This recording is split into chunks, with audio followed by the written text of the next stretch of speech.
Assalamualaikum warahmatullahi wabarakatuh. Perkenalkan, nama saya Alvin Haji, NIM 22401187. Di sini saya akan bahas tentang ruang lingkup studi Islam. Yang poin pertama, studi Islam dalam bidang agama. Untuk poin-poinnya adalah pengakuan terhadap adanya hubungan manusia dan kekuatan gaib yang harus dipatuhi. Yang kedua, ada pengakuan terhadap adanya kekuatan gaib yang menguasai manusia. Yang ketiga, mengikat diri pada sesuatu benda hidup yang mengandung pengakuan pada sumber yang berada di luar diri manusia. Yang selanjutnya, studi Islam dalam bidang ibadah dan akidah. Studi Islam dalam bidang ibadah dan akidah merupakan dua aspek sentral yang memperdalam pemahaman umat tentang keyakinan praktek keagamaan dalam agama Islam. Studi tentang ibadah menekankan praktik-praktik ritual seperti sholat, puasa, zakat, dan haji, dan berbagai aktivitas spiritual lainnya yang memperkuat hubungan individu dengan Allah. Sementara itu, studi tentang akidah mengacu pada keyakinan, doktrin fundamental dalam Islam, termasuk kepercayaan kepada Allah, Rasul-Rasulnya, kitab suci, malaikat, hari kiamat, serta qada dan qadar. Kedua bidang ini saling melengkapi untuk membentuk landasan kuat dalam memahami dan menjalankan ajaran Islam secara komprehensif. Poin selanjutnya, studi Islam dalam bidang ilmu dan kebudayaan. Studi Islam dalam bidang ilmu dan kebudayaan merupakan upaya penting dalam memahami sejarah, praktek keagamaan, pemikiran filsafat, sastra, seni, serta kontribusi terhadap perkembangan ilmiah dan teknologi yang dihasilkan. Melalui analisis terhadap teks-teks klasik, pemahaman terhadap nilai-nilai etika dan interaksi dengan masyarakat. Yang selanjutnya, studi Islam dalam bidang pendidikan. Studi Islam dalam bidang pendidikan merupakan sebuah ranah yang mendalam yang mencakup pemahaman dan penerapan ajaran agama Islam dalam proses pembelajaran. Ini melibatkan pemahaman terhadap nilai-nilai, prinsip, serta etika Islam, dan pengembangan kurikulum, metode pengajaran, dan pembinaan karakter peserta didik. Studi Islam dalam pendidikan juga mempertimbangkan aspek keagamaan, moral, spiritual untuk membentuk suatu individu yang beragama. Yang selanjutnya, studi Islam dalam sosial dan ekonomi. Studi Islam dalam bidang sosial dan ekonomi memiliki peran signifikan dalam membentuk landasan nilai prinsip praktik dalam kehidupan masyarakat Muslim. Dalam konteks sosial, ajaran Islam mempromosikan kesetaraan, keadilan, solidaritas, dan tanggung jawab sosial terhadap individu dan komunitas. Dalam ekonomi, prinsip-prinsip seperti zakat, sedekah, larangan riba, dan keadilan dalam perdagangan merupakan landasan bagi sistem ekonomi Islam yang berfokus pada keberpihakan kepada yang lemah, distribusi kekayaan yang adil, serta penghindaran dari eksploitasi dan ketidakadilan dalam transaksi ekonomi. Untuk selanjutnya, studi Islam dalam bidang politik dan kesehatan. Studi Islam dalam bidang politik dan kesehatan melibatkan analisis mendalam terhadap prinsip-prinsip ajaran Islam yang relevan dalam konteks pemerintahan dan kebijakan kesehatan. Dalam politik, studi ini mempertimbangkan konsep syura, musyawarah, adil, berkeadilan, serta tanggung jawab sosial untuk membentuk sistem politik yang adil dan berwawasan moral. Untuk materi selanjutnya yaitu tentang metode memahami sumber ajaran Islam. Untuk poin pertama, metodologi ilmu tafsir dan hadis. Metodologi ilmu tafsir dan hadis merupakan kajian mendalam terhadap teks-teks suci Al-Quran dan hadis Nabi Muhammad SAW. Ilmu tafsir fokus pada pemahaman makna Al-Quran melalui pendekatan linguistik, sejarah, konteks, serta menggunakan berbagai metode tafsir bin-maksur, berpegang pada riwayat, dan tafsir bil-ra'yi berdasarkan penalaran. Sementara itu ilmu hadis berkaitan dengan autentikasi, interpretasi, dan aplikasi hadis Nabi sebagai sumber ajaran Islam melalui penelitian sanad matan guna menentukan keaslian dan keabsahan hadis serta pemahaman konteks dalam memahami ajaran Islam. Untuk poin selanjutnya yaitu metodologi fikih dan usul fikih. Metodologi fikih dan usul fikih merupakan dua bidang penting dalam studi hukum Islam. Metodologi fikih fokus pada aplikasi dan penggunaan hukum-hukum Islam yang terkandung dalam sumber-sumber yaitu Al-Quran, hadis, dan ijma. Sementara itu usul fikih berurusan dengan prinsip-prinsip dasar dan metodologi yang digunakan untuk menafsirkan dan mengambil hukum dari sumber-sumber tersebut, mempertimbangkan kaidah-kaidah yang penting seperti dalil, istisna, dan masalah musalah. Keduanya saling terkait dalam menyusun kerangka kerja yang memungkinkan para fuqaha untuk memahami, menafsirkan, dan mengaplikasikan hukum-hukum Islam secara tepat dan relevan dalam konteks kehidupan sehari-hari. Yang selanjutnya metodologi akhlak dan tasawuf. Metodologi akhlak dan tasawuf merupakan dua bidang yang saling terkait dalam pengembangan spiritualitas dan etika dalam kehidupan. Akhlak membahas perilaku dan moralitas yang baik, sementara tasawuf berkaitan dengan dimensi spiritualitas dan hubungan manusia dengan Tuhan. Metodologi akhlak seringkali menekankan pada pengembangan karakter yang baik, menjunjung tinggi nilai-nilai kejujuran, keadilan, dan kasih sayang dalam interaksi sosial.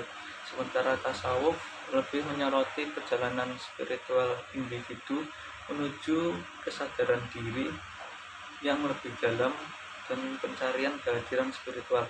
Dalam prakteknya, keduanya saling melengkapi untuk membentuk individu yang seimbang secara moral dan spiritual dalam menjalani kehidupan.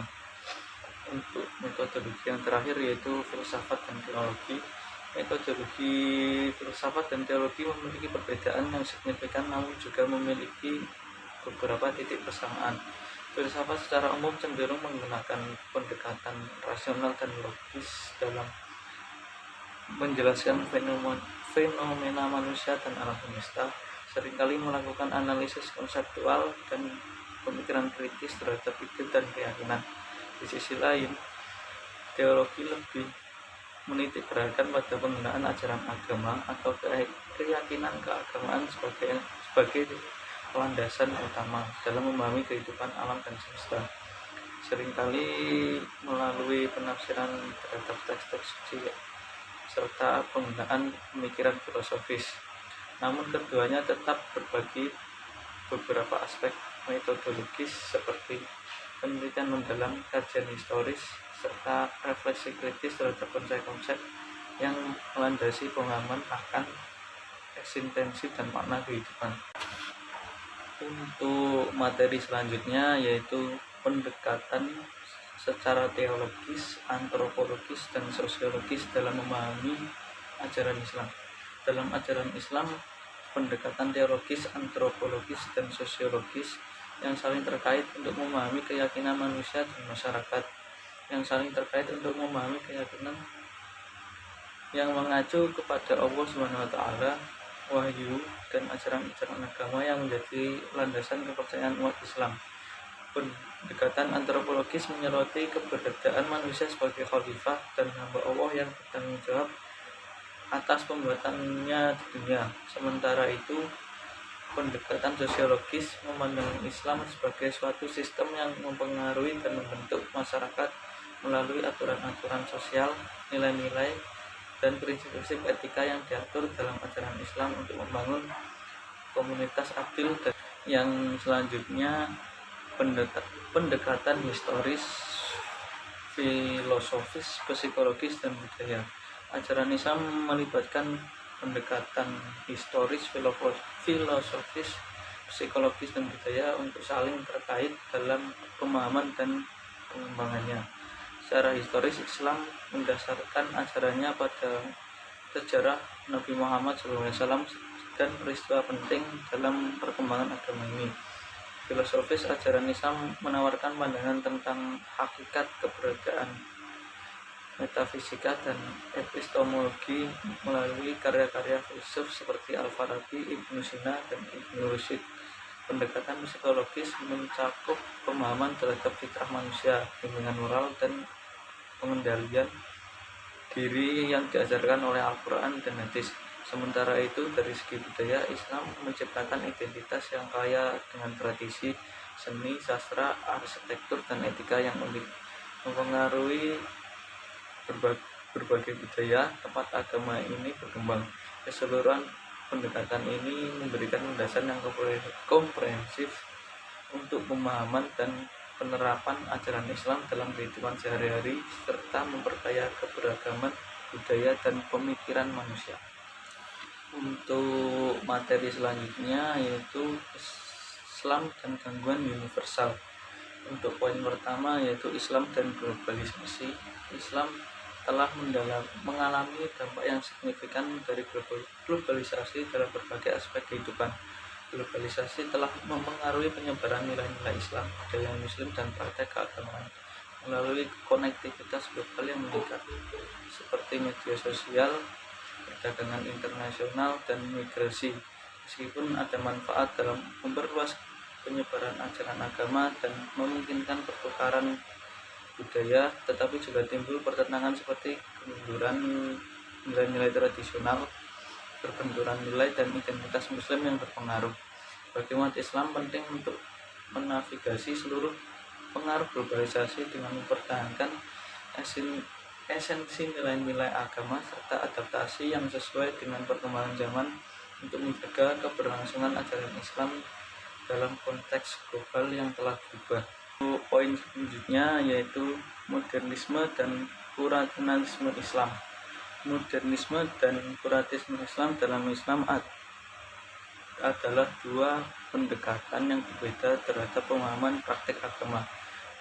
Modernisme cenderung menekankan interpretasi yang lebih kontekstual dan adaptif terhadap ajaran Islam dan fokus pada relevansi nilai-nilai Islam dalam masyarakat modern. Pendekatan ini mendorong pembaruan, penyesuaian, dan interpretasi ulang terhadap ajaran Islam untuk mencapai kesesuaian dengan perkembangan zaman. Sementara itu, puritanisme cenderung menekankan pada interpretasi yang lebih literal dan konsentrif terhadap teks-teks agama, dengan keinginan untuk mempertahankan keaslian ajaran Islam sesuai dengan pemahaman yang diperspektifkan sebagai aslinya. Mereka menekankan pada peneguhan ajaran-ajaran tradisional dan kepatuhan yang ketat terhadap hukum-hukum agama tanpa mengadopsi perubahan yang signifikan. Meskipun keduanya memiliki pendekatan yang berbeda, baik modernisme dan puritanisme dalam Islam memainkan peran penting dalam memberikan pemahaman yang beragama terhadap ajaran agama dan bagaimana ajaran tersebut diimplementasikan dalam kehidupan sehari-hari umat Muslim. Untuk poin selanjutnya yaitu gerakan fundamentalisme dan radikalisme Islam. Gerakan fundamentalisme Islam merupakan pendekatan yang menekankan pada pemahaman yang ketat terhadap ajaran-ajaran agama dan kembali ke prinsip-prinsip asal dalam agama Islam.